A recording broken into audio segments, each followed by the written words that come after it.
कैसे हैं दोस्तों। उम्मीद करते हैं कि आप सब खैरियत से होंगे। एक नई वीडियो के साथ आपके साथ आप हाज़िर हैं। पाकिस्तान में जिस्म फरोशी के अड्डे और इनकी तारीख क्या है, ये किस तरीके से काम करते हैं, इस वीडियो में मुकम्मल डिटेल के साथ आज बात करेंगे इस बारे में। सबसे पहले तो ये एक आम सी बात है कि जिस माशरे में हम जी रहे हैं, हम रह रहे हैं, इस माशरे में गुनाह को फ़ैशन का नाम देकर किया जाता है और हमें एहसास तक नहीं होता या हमारे ज़मीर इस बात पे मुतमिन है कि जो फ़ैशन हम कर रहे हैं उसको हम गुनाह नहीं समझते। बेहयाई को आजकल गुनाह नहीं समझा जाता। तो ऐसे माशरे में जिसमें हम रहते हैं, जिसमें हम बहुत ज़्यादा मॉडर्न हो गए हैं, तो इस माशरे में जिस्म फरोशी के अड्डे पहले से ज़्यादा आम और ये एक बिल्कुल नेचुरल सी बात हो गई है कि इसको बुरा नहीं समझा जाता। तो जब ये चीज़ हमारे यहाँ आम होती जा रही है तो फिर हमें इसकी एक मुकम्मल तारीख़ है, ये एक मुकम्मल नेटवर्क है, ये कैसे काम करता है मैं आपको इसको बताऊंगा। लेकिन सबसे पहले जो बात है कि इन कामों से हमने बचना है। बचना कैसे है कि अपने आप को, अपने ख्यालात को या अपनी जो ज़मीर है उसको जगाना है कि एक सख्त गुनाह का काम है। ज़ना करना बहुत सख्त गुनाह है, तो इसकी सज़ा आपको दुनिया में भी मिलती है, इसकी सज़ा आखिरत में भी है और इसकी सज़ा के साथ साथ आपको जिस्मानी जो अमराज हो सकते हैं, जो तकालीफ हो सकती हैं, वो भी इसकी बहुत ज़्यादा है। इसके नुकसानात के बारे में एक मुकम्मल वीडियो मैंने अपलोड की है जिसका लिंक आपको डिस्क्रिप्शन में मिल जाएगा, वो आप ज़रूर देखिएगा कि ज़ना के नुकसानात कितने हैं, ये हमारी सेहत पे, हमारे जहनों पे किस तरह असर डालता है। अब बात करते हैं कि इन अड्डों के बारे में कि ये कैसे काम करते हैं। पहले आज से चंद साल पहले, 10-20 साल पहले तो जो चकले होते थे इनको कोठा कहा जाता था और कोठे के नाम जैसे ही जहन में आता था तो लोग वहाँ मौसीकी की महफ़िलें अटेंड करते थे, वहाँ जाते थे। नाचने वाली होती थी, साज होता था, घुंघरू पहन के गानों पे डांस करती थी, उस पे मुख्तलिफ लोग, मुख्तलिफ तबके के लोग जाते थे और वो अपनी हैसियत के मुताबिक वहाँ पे पैसों की शक्ल में बेलें कराई जाती थी। कुछ ज़्यादा अमीर तबके जो पुराने दौर के थे वो अपने घर पे मुजरा कराते थे, नाचने वाले को घर पे बुला लेते, वहाँ उसके मुख्तलिफ गानों पे डांस कराया जाता। उसमें जिस्म फरोशी नहीं होती थी, सिर्फ डांस की हद तक काम होता था। ये काम मुख्तलिफ बाज़ारों में कराची, लाहौर, बड़े बड़े पाकिस्तान के जितने शहर हैं, मुल्तान, हर शहर में कोठे बने होते थे जहाँ पे नाचने वाली काम करती थी, डांस करके लोगों का दिल बहलाती थी और पैसा कमाती थी। उसके बाद ऐसा ऐसा इन्हीं कोठों का नाम चकला पड़ गया और यहाँ जिस्म फरोशी का काम शुरू हो गया। वही नाचने वाली या उनकी आइंदा नस्लें जिस्म फरोशी के काम में ऐसे मुलव्वस हुई कि बाहर निकलने का ख्याल ही नहीं रहा और हमारा माशरा धड़ाधड़ वहाँ पे जाने लगा। इन चकलों को काफ़ी हद तक पुलिस की जानब से, गवर्नमेंट की जानब से बंद भी किया गया, बार बार छापे भी मारे गए और हमारे महकमा पुलिस में आपको पता है कि काली भेड़ें हर माशरे में होती हैं। तो आजकल जो चकले चल रहे हैं या जो अड्डे चल रहे हैं वहाँ से पुलिस महाना अपना हिस्सा वसूल करती है। पुलिस वालों को पता होता है कि कौन सा बुरा काम हमारे इलाके में किस जगह पे हो रहा है। पुलिस को बाकायदा इसकी इनकम पहुंचाई जाती है। ग्राहकों को फ़ोन करके इतला दी जाती है कि नया माल आ गया है।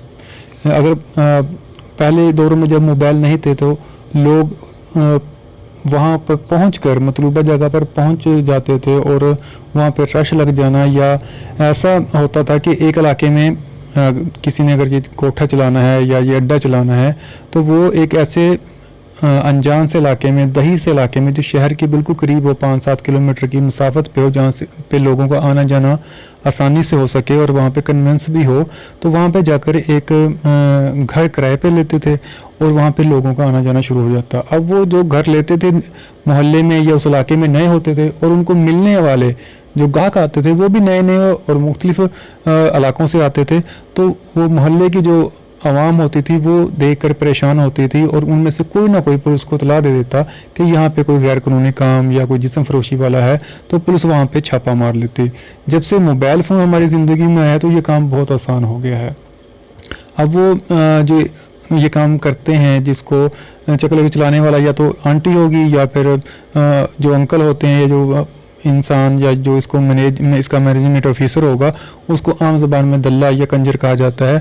तो वो जो दल्ला या कंजर होता है, अब वो ग्राहकों का फ़ोन नंबर उसके पास होता है और वो इलाके, किसी भी इलाके के पोश इलाके में, यहाँ पे महंगी महंगी कोठियाँ होती हैं, यहाँ जैसे गुलबर्ग, डिफेंस, इस तरह के जो इलाके होते हैं, वहाँ पे जाके कोई ना कोई कोठी रेंट पे लेता है और ग्राहकों को बज़रिया फ़ोन इतला दी जाती है कि उसका एड्रेस समझा जाता है कि फ़लाँ जगह हमारा अड्डा बना हुआ है आजकल, वहाँ पे ग्राहक आते हैं और वो अपना जिनसी फेल जो सरंजाम देना होता है वो देकर चले जाते हैं और किसी को पता भी नहीं चलता। इसका तरीक़ाकार ये होता है कि फ़र्ज़ कर लें कि अगर लाहौर से 5, 7, 10 लड़कियों का ग्रुप मुल्तान आया है, तो उसको मुल्तान वाले कहें कि नया माल आया है और वो अपने मुतल्लिका ग्राहकों को इन्फॉर्म करेंगे। और उन 8-10 लड़कियों का जो ग्रुप होता है वो कैटेगरी वाइज होता है। उसमें 2-3 लड़कियां को कहा जाता है कि ये कॉलेज की हैं, 2-3 लड़कियों को कहा जाता है कि ये बाहर दुबई से आई हैं, 2-3 लड़कियों को कहा जाता है कि ये बिल्कुल नई अभी इस मार्केट में आई हैं। तो उनको इस तरह इंट्रोड्यूस करवाया जाता है अपने ग्राहकों के साथ और इनकी मुख्तलिफ कीमत होती है। इस एक दफ़ा जो जिनसी अमल के लिए आता है, वो जो भी लड़की पसंद करता है उसका एक मतलूबा टाइम होता है, वो टाइम तयशुदा होता है और उस टाइम के पैसे मुकर्रर होते हैं। फ़र्ज़ कर लें कि अगर 1 घंटे के लिए आपने एक लड़की को यूज़ करना है तो उसकी जो कीमत होगी वो आप उस दल्ले को या कंजर को पे करेंगे और उस लड़की को वो वहीं पे आपको कमरा प्रोवाइड किया जाएगा और वहाँ पे आप जाकर जिनसी फेल जो कि ज़िना का काम है, गुनाह का काम है, वो सरअंजाम देंगे। उसके बाद वो ग्रुप यहाँ से डीजी खां चले जाता है तो डीजी खां वाले कहते हैं कि हमारे पास नया माल आया है। वहाँ का जो कंजर या आंटी होगी या दल्ला होगा वो अपने ग्राहकों को इन्फॉर्म करेगा। इसी तरह चलते चलते ये सिंध, कराची तक ये ग्रुप चला जाता है। वहाँ से फिर वापस जब लाहौर आता है तो तकरीबन इनको 6 से 7 माह का अरसा लग जाता है और वापस लाहौर आने पे फिर वही लड़कियां या उनमें 2-3 चेंज हो जाती हैं। फिर उस ग्रुप को नया माल कहकर वहाँ पे इंट्रोड्यूस करवाया जाता है और फिर ये दोबारा ऐसे चलते पूरे इलाके में फिरते फिरते कराची तक चले जाते हैं। ये इनका तरीका वारदात होता है नए माल का। लेकिन इसमें कुछ ऐसे है कि एक ग्रुप में चंद लड़कियां आ गई, चंद चली गई। कुछ बाज़ औक़ात ऐसे होता है कि कुछ लड़कियां जो ग्राहक होते हैं उनमें से अगर किसी लड़की को किसी से मोहब्बत वगैरह हो जाए, जो कि एक मोहब्बत तो नहीं आप उसको कह सकते, लेकिन उनका आपस में कोई तल्लुक़ हो जाता है तो वो उनके साथ भाग कर शादी कर लेती हैं, कोर्ट मैरिज कर लेती हैं।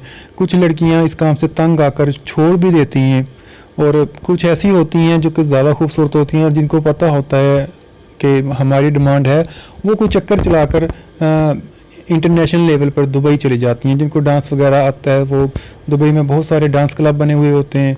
होती वहाँ पे भी जिस्म फरोशी है। पाकिस्तानी लड़कियाँ अक्सर मुख्तलिफ ग्रुपों के साथ बाकायदा एजेंट बने हुए हैं पाकिस्तान में, जो लड़कियों को बाहर नौकरी के बहाने, या लड़कियों को तो पता होता है कि वो किस काम के लिए जा रही हैं, लोगों को, उनके घर वालों को मुतमिन करने के लिए कि आपकी लड़की की बाहर जॉब लग गई है, बड़ी अच्छा पैकेज है, बड़ी पुरकशिश तनख्वाह है, तो वहाँ ले जाते हैं। वहाँ ले जाकर जो नाइट क्लब बने हुए हैं वहाँ पे उनसे डांस भी करवाते हैं और जिस्म फरोशी भी करती हैं। तो ये एक ट्रेंड बना हुआ है इन लोगों का या इस आवाम का। इस तरह ये काम कंटिन्यू जारी रहता है। तो यहाँ पे वीडियो काफ़ी लंबी और लेंथी हो रही है, इसलिए इसका दूसरा पार्ट जिस्म फरोशी का वो नेक्स्ट वीडियो में आपके साथ शेयर करेंगे। इसका लिंक भी आपको इसी वीडियो में पार्ट 2 का डिस्क्रिप्शन में मिल जाएगा। उम्मीद करते हैं कि आपको हमारी वीडियो अच्छी लगी होंगी। Thanks for watching.